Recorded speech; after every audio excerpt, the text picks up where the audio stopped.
Really awkward. Ooh, it was so awkward. It was so hard to watch. I only sat and watched it because I had to review it, but it was so awkward. Hi guys, if it's your first time here, welcome. And if you've been around before, welcome back. I'm Kiosha. I'm a lawyer that doesn't practice. I'm a mid-level government bureaucrat, and I'm just someone who moonlights in creativity. And today I'm going to review the 12th episode of Married at First Sight Houston. Before I really get into it, I really owe you guys an apology. Last week's episode is completely recorded. I only had to record maybe like 2 more minutes of footage because I was literally just wrapping up. So it is recorded, but I had a wedding and things just got crazy. I was in a wedding and the weekend was jam-packed. So I'm going to put episode 12 up first, and then probably Sunday, I'm gonna go ahead and finish recording the 2 minutes for episode 11, edit it, and maybe get it up Sunday. So it'll still be up. It's gonna be late, but it'll be there. So with all of that being said, I really do apologize that it's seeming like I'm inconsistent, and I'm not trying to be. So I'm gonna pledge to be better from this week forward. And now that that is out of the way, let's get into this week's episode. So y'all know how I do it. I go through each couple, and then if there's a group outing, I talk about that at the end. So we started out with Gil and Myrla. And for the most part, they're really getting along well. They're not really having any hiccups, any clips where it seems to be a little tense. To me, seems like they're just kind of manufacturing drama for these two, because there's no real tension. Yes, Myrla spends money. Yes, she said that, she's not going to change her lifestyle for Gil. But there have been things that she has clearly compromised on, particularly the dog and walking the dog. So yes, she said those things, but we can clearly see that they're getting along well. And they're figuring out how to be married and like work together. So I said all of that to basically premise this, like nothing bad really happened with this couple this episode. It opened up with, I think Gil was like making smoothies, and he asked Myrla if he should renew his lease, because I think his lease was gonna be up in 3 weeks or so. So of course she was like, no, don't renew that. So he told her that he had been looking at apartments and that he would go and actually look at them and then come back and report, right? And so to me, that says that they are both planning for the future. Unless something catastrophic happens, and seriously, unless something catastrophic happens, I think they're probably gonna be the only couple to make it. And so then the next scene kind of that involved this couple, Myrla was FaceTiming her friend. And her friend was just basically, asking her how things have been going, how they're getting along. And so Myrla was giving her the rundown. It was just, girlfriend talk. So she asked how it has been for Myrla living with someone frugal. And Myrla basically was like, it's been fine.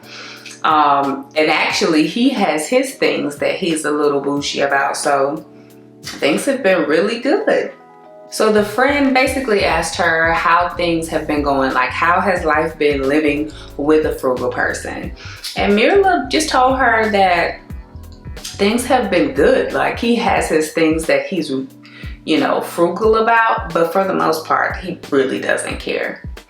And so then her friend was joking and she was like, Don't turn Gil into a bougie person like you. So basically Myrla was like, girl, he's already bougie. You should see the apartments that he's looking at, right? And so Myrla just really emphasized how patient Gil has been with her. And you can tell she's really, really grateful for him. And you could tell she's grateful to the experts for picking him for her. Because, you know, he's everything that she didn't know that she needed. They're definitely gonna make it. And then Gil met up with one of his friends. Gil told his friend that things were going really good. His friend asked him if there were any red flags. And I think Gil mentioned the fact that Myrla said she wouldn't change anything for anyone. And then he kind of mentioned like her attitude and things like that. And to me, they've already worked it out. They've already chosen each other. Yeah, there are things that annoy him, but he's not going anywhere. And quick aside, who does his friend remind you of? His friend reminds me of Kevin Gates. They have similar skin tones, similar hair. They talk slow, deep voices. He reminds me of Kevin Gates. But his friend asked if they had consummated the marriage, and Gil said that they had not, but that it's okay, like that it's no problem at all, and that they have plenty of time for that. Like they're focused on getting to know one another, and he seemed to genuinely mean that. So that was pretty much their outing. Let me see if there's anyone else. And so his friend also asked Gil about if there had been any disagreements, and Gil basically brought up the fact that Myrla did not want a dog at all. At all, she did not want a dog. And now her and that dog are damn near best friends. Production showed like a montage of her feeding the dog, talking to the dog, taking the dog out for walks. And so with that being said, yes, Myrla did say that she wouldn't really change for anyone, but she's already giving concessions, right? You do what you do for people that you like or love, and then for people that you don't really like or love, you probably won't do. Now, am I saying that the other person makes you want to do those things? No, you have to decide within yourself, but I feel like Myrla has kind of decided to play ball and to play nice, and she's softening up a bit. I really like her. I really like these two together. I know production has edited her in a way to like be the villain, but honestly, I think she's the most genuine person on the show, because she tells you, or her and Gil, because they both tell you exactly how they feel. They do not mince words. If you want to know how they feel about you, ask them and they will tell you. So that's that on them too. Now let's move on to Rachel and Jose. Not much happened. You know, he had his whole Hurricane Jose moment, and was the big bad wolf, and still is the big bad wolf in my eyes. But outside of that, there wasn't really much with these two in this episode. It started out with Rachel cooking breakfast.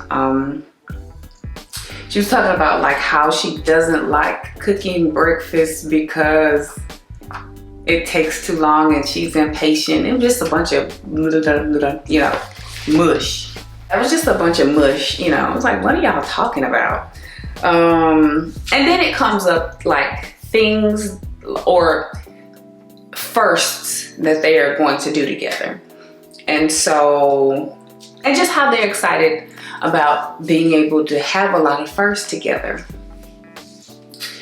And so Jose asked Rachel, okay, well, what first are you excited about us experiencing together? And Rachel was like, shoot, I'm excited about us going to Europe for the first time and traveling all over Europe and having a great time with my husband. That's what I'm excited about.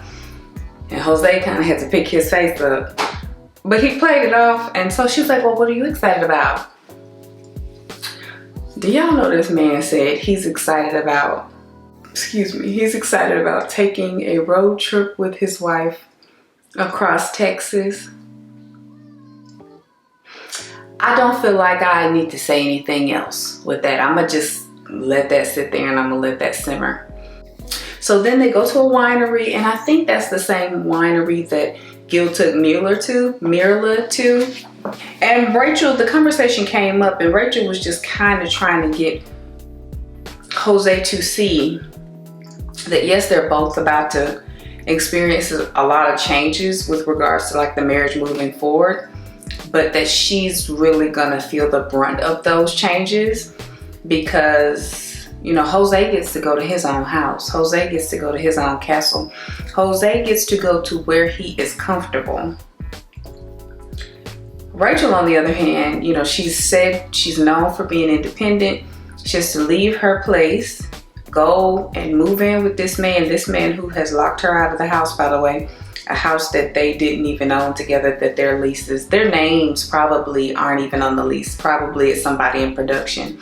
He locked her out of that. So imagine what he'll do with his own home. She'd be a fool to not really be prepared and not be putting money aside. And she'd be a fool to let that man talk her into joining accounts. But, and I agreed with her. I do think things are, of course, going to change for them both because they're married and, you know, it's going to be the next step and cameras won't be there if they make it to that point. But also, you know, it's a lot not being in your own house where you're comfortable. It takes a while to get comfortable in new surroundings. Like when we moved in here, it took me a little bit to get comfortable and like to warm up. So I agreed with her on that. And then Rachel starts talking about like how summertime is coming and how she gets in the summer and summertime Rachel. And I'm like, what? And Jose was like, what? Too, you know, everybody was like, what? And so she goes into this whole thing about like how she is used to getting up and going. You know, in the summertime, she's not working. So she's just out, right?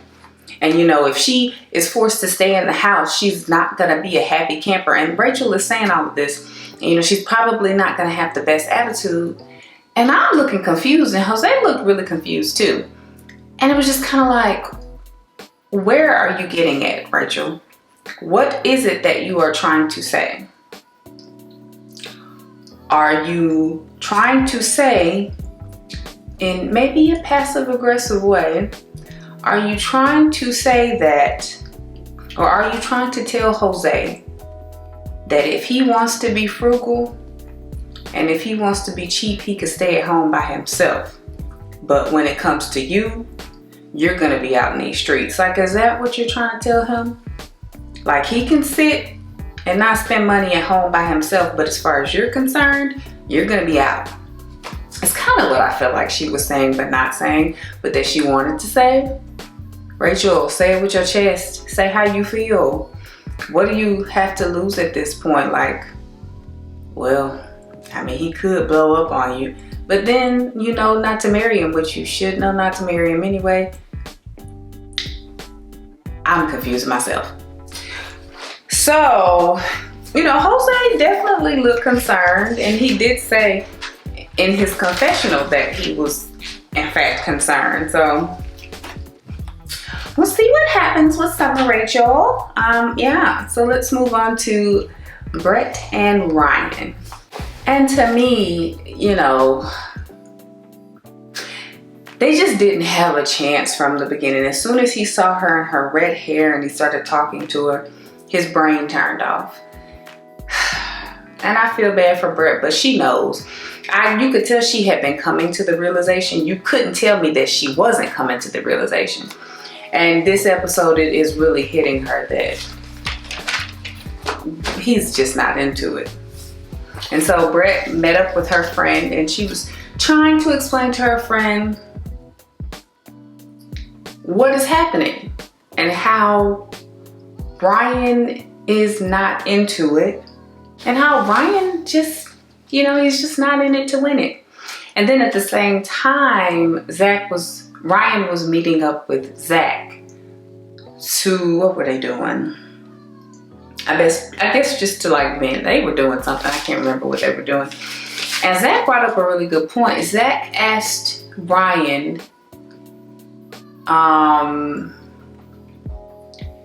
basically if Ryan was doing the same thing Zack does. Pastor Cal basically brought it up to Zack that Zack had made up his mind about Michaela. And so there was nothing that she could do to change that. He had made up her mind, period, point blank. And Zack asked Ryan if that's what he has done with Brett. Has he just made up his mind that he's not going to like her, that he's not into her? And I said, well, yeah, all right, Zack, come on, learning and giving a little wisdom. And then it cuts back to Brett. And she basically tells her friend that she feels like he's pulling away now more than ever. And I will say he did seem a bit more engaged earlier, before this episode. Even though you could tell he still didn't like her, he did seem more engaged, and he does basically stare off into space now. Now, he started out doing that, but now he's back to just staring off into space and talking about things awkwardly. She also told her friend how she really wants to have a heart-to-heart with him where he's honest. Good luck.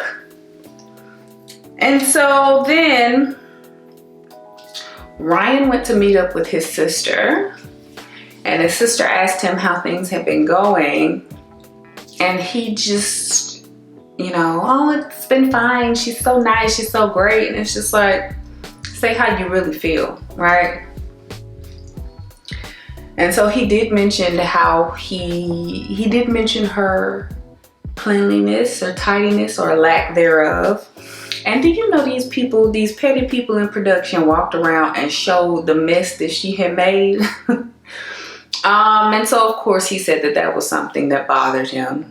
And then his sister said, well, if it were a Victoria's Secret model who made the same mess, and you had to go and clean up behind her, and you had to go and wash dishes behind her, would you feel the same way? And Brett was like, no, I just smiled through it. So, I mean, it's clear that we do things for people that we're interested in, for people that we like.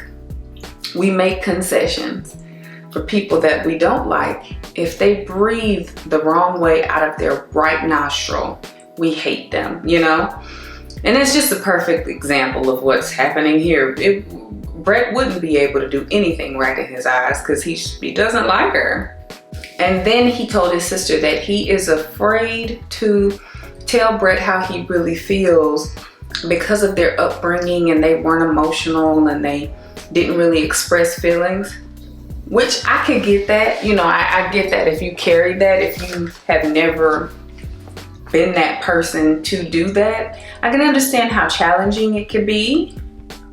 But it doesn't mean that you can get out of doing it. Like, communicating can be scary, but you still have to do it, His sister said something that I agree with. His sister basically said he's doing more damage not saying anything than he could ever do. He's doing more damage by not saying anything than what would be done if he just told her the truth. And so Brett came home from work. It was really awkward. It was so awkward. It was so hard to watch. I only sat and watched it because I had to review it. But it was so awkward. Ryan starts talking about how he's still struggling with the marriage and how things can't be forced. And it almost seemed like he was about to open up and be honest with Brett, how he feels. And you could tell on Brett's face. Brett knows. She knows what he was trying to tell her. But then, I guess he chickened out. I guess he decided not to at the last minute.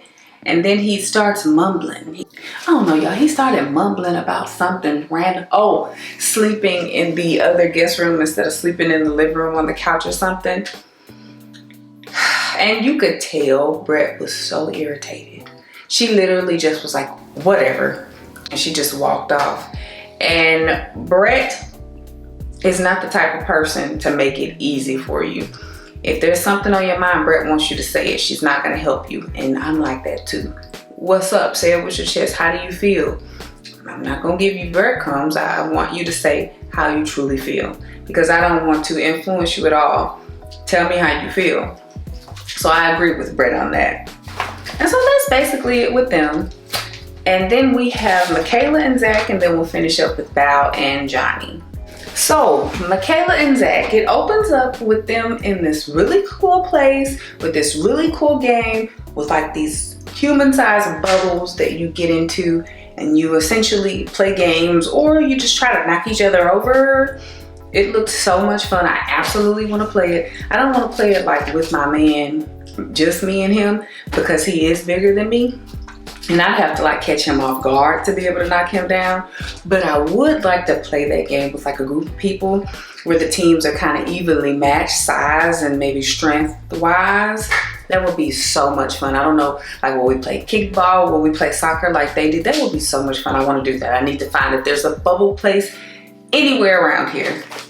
But they had a really good time to me. It looked like they had a really good time. The thing with Zack is Zack wears his emotions on his sleeves. When he's sad, you can see it. When he's mad, you can see it. When he is stressed, you can see it. So I feel like the general emotions of happiness, I felt like that was real.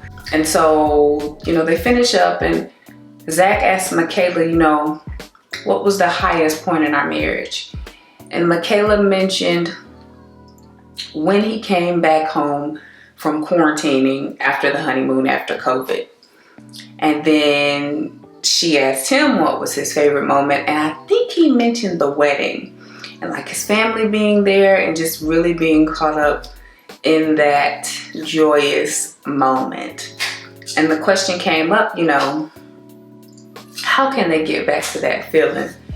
And I don't think that they can, right? I don't think that they can get back to that super, super butterfly, boop, boop, boop. You know, they've seen a slither or a sliver of who each of them really are.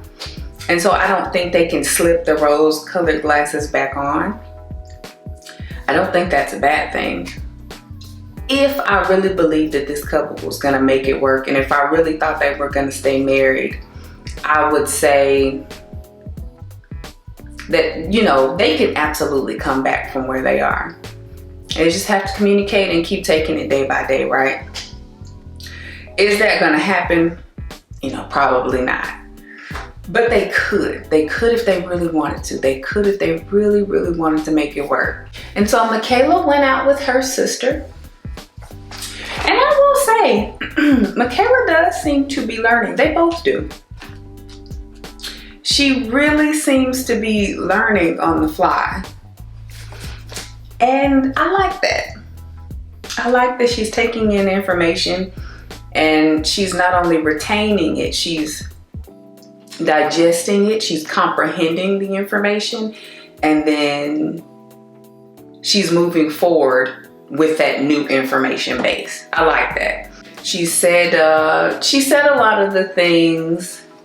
She mentioned a lot of the flaws that she has and how she jumps to conclusions and how she goes off the handle. But she's learning not to do those things, right?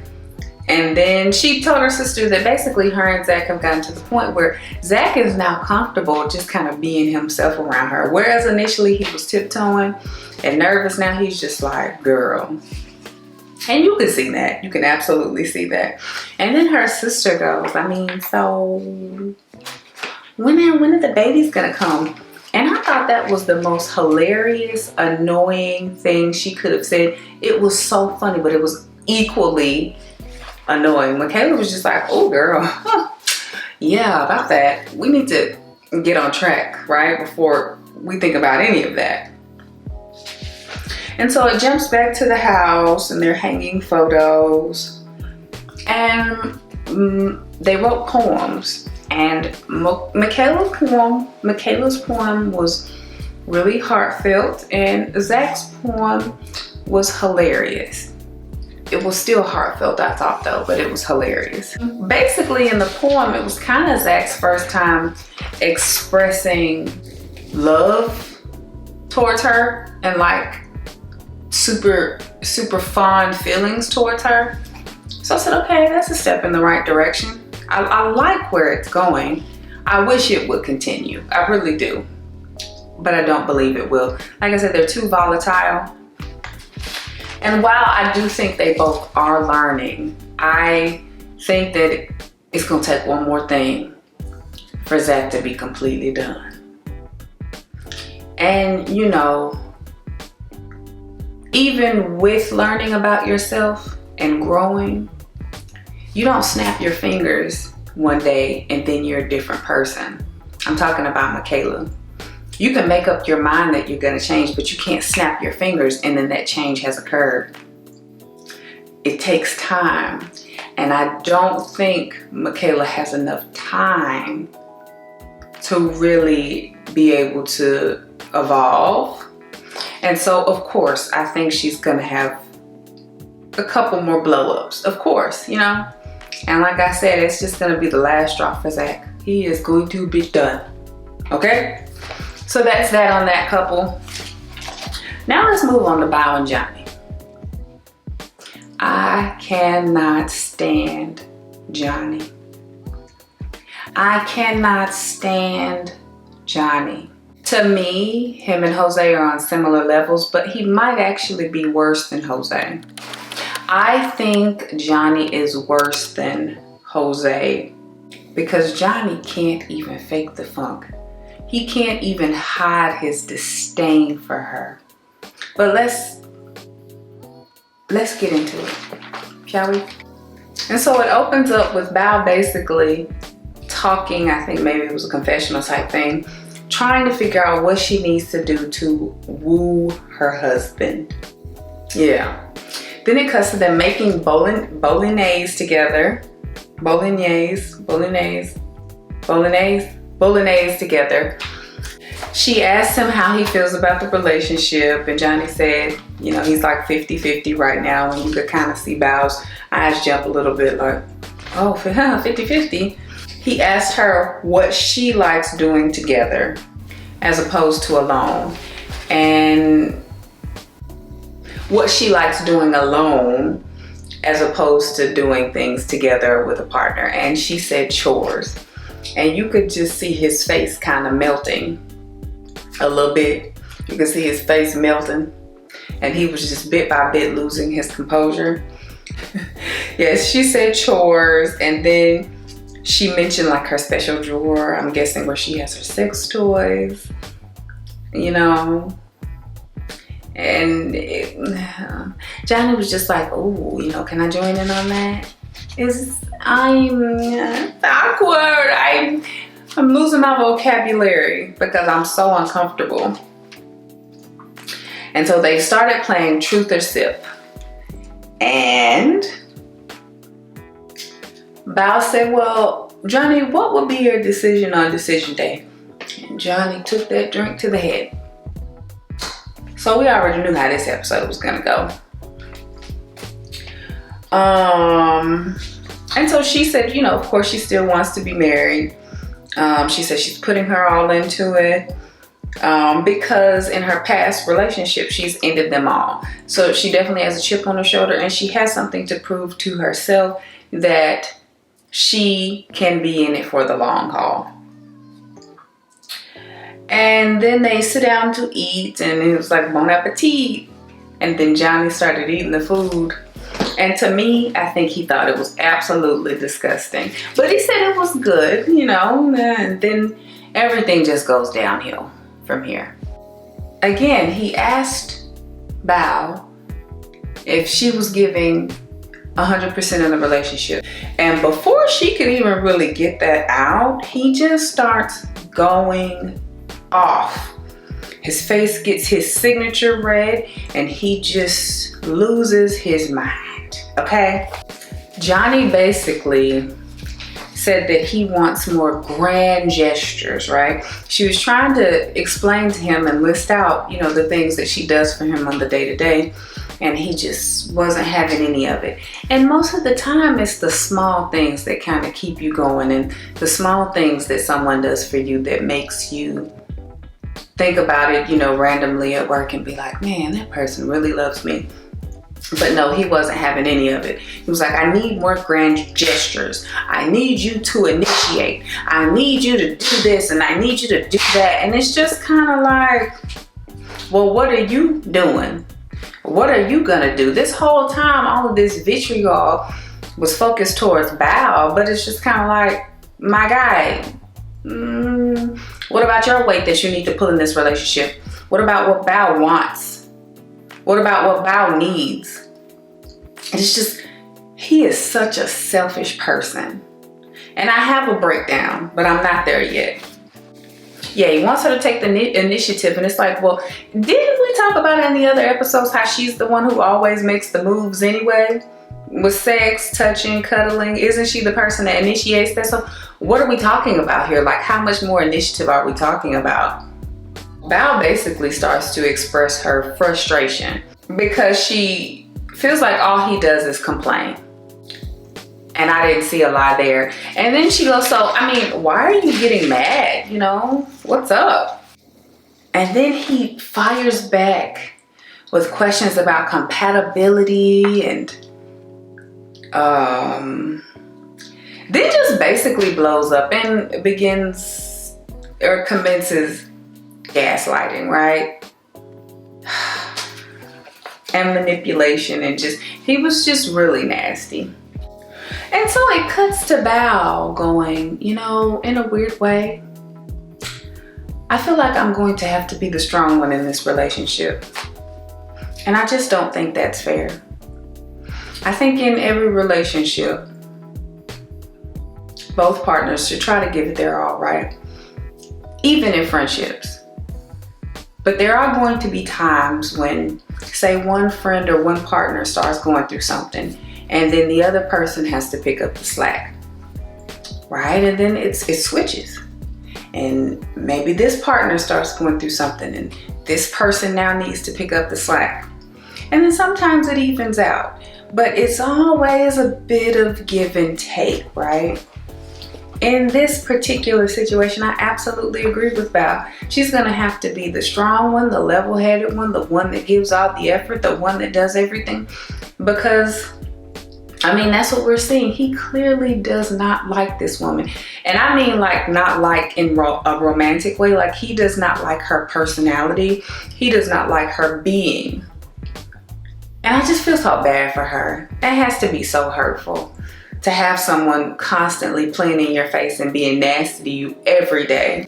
And so he left the apartment. Of course he did, right? Of course Johnny left the apartment and he didn't stay there. He just keeps running away. And so the next day was a barbecue for Johnny's uncle. And so they were both talking about, oh my God, now we have to go to this barbecue and we have to fake, you know, like we're together. But they were saying it separately. Do you know, and come to find out, Johnny uninvited her from the barbecue. He told her she could not come and to stay at home. He needs to hang it up. You need to hang it up, because this girl she's nice. She has her quirks, but who doesn't? She really is nice and she's so patient and she's really trying with this man. Give it up, but okay. And she's clearly really upset. Who wouldn't be? Like, why would you do that? I can't go to the barbecue. I'm your wife. What is the problem? Yes, we're not seeing eye to eye, but you gonna uninvite me? I'm not somebody that you went on 2 dates with. I'm your wife. And so they get to the barbecue. They're at the house. And his family asks him, you know, where's Bao? And he launches, of course, into his complaining and all of his complaints and his list of terribles. And his folks, I agree, his folks were real. They were like, okay, but you're not in high school and everything's not gonna be picture perfect. And basically that he needs to be patient. I mean, level-headed advice, right? So he just kept saying that he wanted to feel a romance like in high school. And so one of his aunts, he ends up talking to another aunt, and again, he straight up goes, I'm not into her. That's essentially what he said. And his aunt said, of course, she spoke wisdom. She said, romance is something that's nice to have, but it's not always going to be there. And Johnny just can't seem to get that through his skull. Johnny's going to be single. Because I don't know a woman. Well, there are women who would probably put up with that. But neither of them would be happy. He's never going to find anyone that he would want, that he would deem suitable to date, because that person wouldn't put up with him. There's a reason why he's been single for 7 years. And if you are a person who's also been single for long stretches, me included, I'm not saying there's something wrong with you, but particularly with regards to Johnny, there is something incredibly wrong there. And we are seeing it play out on national TV. And so I guess they had to have like an emergency meeting with Pastor Cal. Pastor Cal asked Johnny, because Johnny's just sitting there with the boo-boo face and he's sitting there with the red face like, Johnny, why are you so sad? And so he basically, after he paused for a while, he basically said, I'm sad because I'm married to someone, what did he say? I'm married to someone who isn't right for me. Strike one. And who I don't like, basically. And so Pastor Cal said, well, why don't you like her? And he said, I'm going to read this because I don't want to miss anything. He said, she's not genuine. She presents herself in a way around people and acts another way at home. So Pastor Cal told him straight up, like, hey, you're not being very fair here, because you're making excuses to not be engaged in the relationship. Like, everything you're saying is very insignificant in the grand scheme of things. You're essentially making excuses. So then Pastor Cal asks, is there anyone else that you're seeing? Because in situations like this, in my experience, and all these years I've been counseling, normally there's someone else. So of course they do this long dramatic pause, but basically he answers and said there's no one else, which I don't know if I believe. I don't know what I believe anymore, but I know he hates Val. Okay? Now I'm also going to read this verbatim because it's important. Johnny says there are points where he wishes he would have been matched with anyone else. He said there's no one else, in response to like Pastor Cal again, but the person that he has right now is not who he wants. And so I just thought that whole exchange was very hurtful, very mean-spirited, and completely unnecessary. I think Johnny is a child who should not have been let anywhere near this show. Pastor Cal just basically told him, like, hey bro, that person in your head that you're comparing about to, that person does not exist. Let it go. And poor Bao, she had to sit through all of that. She's over there crying, and his mean self wouldn't even reach over to comfort her, put his hand on her shoulder, put his hand on her leg, pull her in for a hug. He hates her. It's so awful to watch. I hated it. It actually made me tear up. Because I don't like seeing people in pain. It was just really bad. And after all of it, Pastor Cal made him turn to her and kind of pledge that he would try to make it work. And Johnny did, but I don't believe any of it. It's kind of like Jose, but at least Jose is faking it well. I don't believe Johnny for one bit, because he does this multiple times each episode. Probably at the end of the night, he got mad at her again and left the apartment and didn't come back. Let me say this about Johnny. Johnny has daddy issues, right? Y'all remember the very first episode where Johnny's daddy, he would not bless the marriage. He would not come to the ceremony. And he basically talked crazy to Johnny. He refused to speak English. He talked crazy to Johnny and hung up. So what that tells me, and also he didn't grow up in the house with Johnny, he left. What that tells me is Johnny has always felt like he's never been enough. And he's always tried to meet his dad's standards. He's always tried to make his dad happy, but it's never been enough. You could see that, right? In the first episode, clearly. But what has happened is instead of healing his inner child and maybe doing some shadow work to put himself back together and to make him a decent person, right? Instead of doing that, he has become his father. So now, nothing that Bao does is enough for Johnny. She could run to the top of Kilimanjaro and plant a flag there saying, I love you, Johnny, and it would never be enough. And so in this weird way, he has become his father. And it just really sucks for Bao. Like, how was he allowed to be on this show? And I saw it from the beginning when he broke down. I mean, the daddy issues are terrible. Why would y'all allow this man on this show? So yeah, that's it on Bao and Johnny. I hate him. Bao, if you're watching this, if you ever see this, my dear, you are lovely. You are lovely and you are worthy, and any man would be lucky to have you, okay? You are hilarious. You have the driest sense of humor and I love it. You are quirky. I enjoy your quirks. You're beautiful. You're smart. You're just everything in a cute little package. And you don't shower, but that could be worked on. Move on. Move on.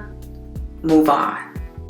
And so they had like this little thingy with Rachel and Jose and then Brett and Ryan where they went to like this obstacle course thingy. And all I'm gonna say about this is the juxtaposition of the couples, right? Rachel and Jose, oh baby go, yes baby you can do it, yay, cheering. Brett and Ryan. Brett goes up the wall, Ryan just stands there. No cheering, no you can do it babe, no smiles. And I'm gonna leave it there, right? We know where they stand. But it's just really painful to look at. So let's quickly talk about the first episode, or the next episode, excuse me. So it looks like in the next episode, Dr. Pepper and Dr. Cal are talking to the couple separately. And Zack cries again. Myrla is actually crying. I'd be interested to see what that's about. Bao saying Johnny's decision has already been made. It has, honey. And then Johnny saying to Bao that he's known her for 15 years, but he never pulled the trigger. That means he's not attracted to her. And he basically told her, I think he was in her face when this was happening. So the next episode should be a spicy one. I'm really excited to see it. I live tweeted this one. I will be live tweeting the next one. And if you have made it this far in the episode, I don't know how long it is. God, I hope it's not 40 minutes. But if you have made it this far, thank you so much for watching. If you've watched multiple reviews or just random videos on my channel, thank you so much for watching. And with that, I will see you in the next video. Thank you. Bye, guys.